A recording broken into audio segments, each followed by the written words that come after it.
Hello, in front of me I've got Blackview tab 12. In this video I'll show you how to use Google Assistant on lock screen.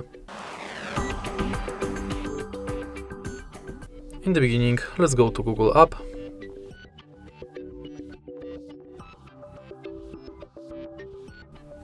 Enter menu and go to settings.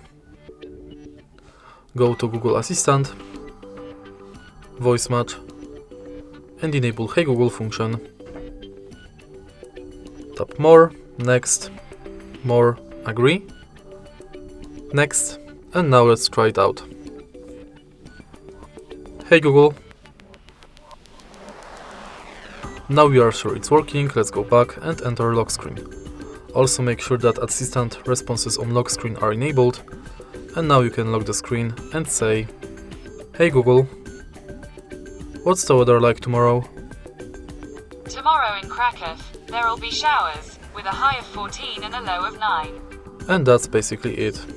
If you find this video helpful, please leave like, comment and subscribe.